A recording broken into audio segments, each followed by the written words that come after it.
Bonjour, nous allons parler de pneumothorax en lien avec l'item 360.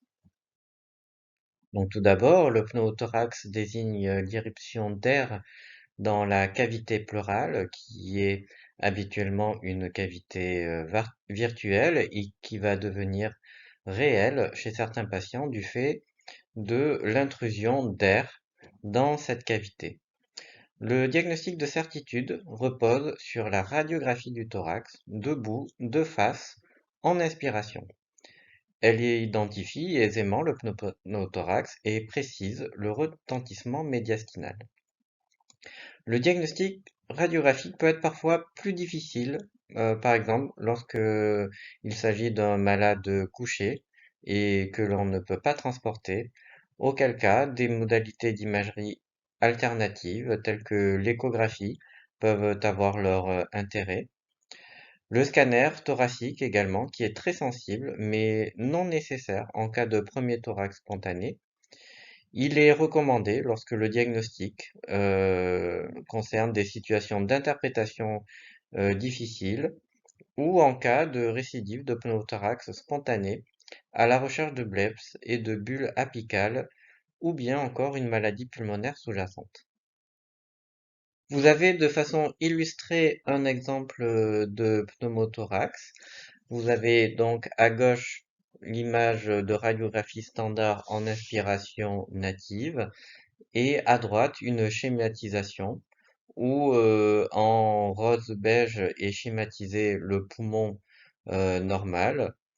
Ah, et au niveau du poumon droit, vous avez la ligne jaune qui représente l'interface de la plèvre viscérale et en bleu la présence d'air dans la cavité pleurale qui correspond au pneumothorax.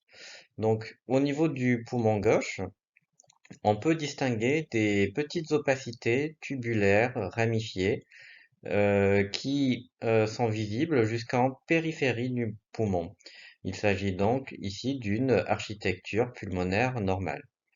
Au niveau du poumon droit, inversement, lorsque vous partez d'huile et que vous suivez ces petites opacités tubulaires, vous voyez qu'elles s'arrêtent toutes au niveau des flèches noires, au niveau d'une ligne qui va correspondre à une interface normalement invisible, qui est l'interface de la plèvre viscérale.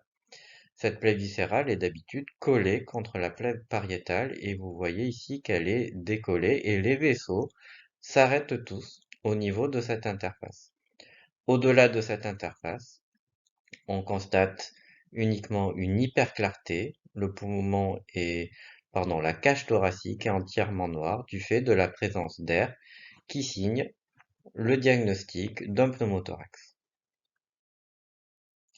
Une variante est possible lorsqu'il s'agit d'un épanchement mixte à la fois liquidien et aérien.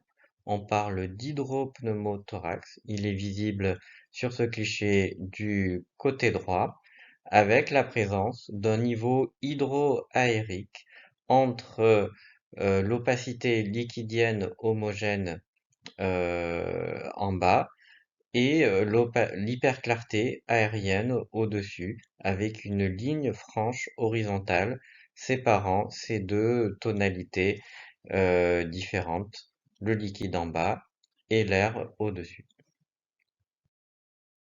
Ce cliché vous illustre des signes de gravité lorsque le pneumothorax est complet.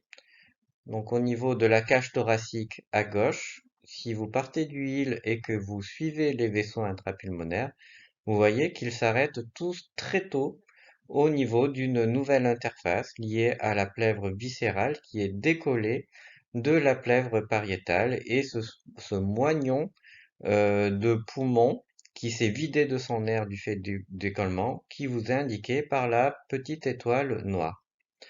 Au-delà, on constate la présence d'une hyperclarté marquée au sein de la cage thoracique dans la cavité pleurale du fait de la présence d'un pneumothorax qui est ici complet.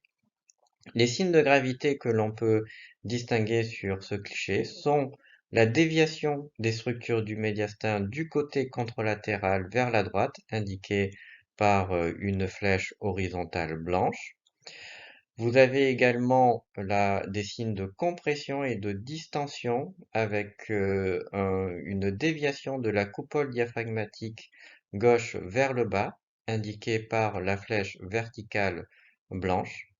Et enfin, vous pouvez voir des signes de distension de la cage thoracique avec une horizontalisation du trajet de l'arc postérieur des côtes et un élargissement des espaces intercostaux indiqués par la double flèche verticale blanche.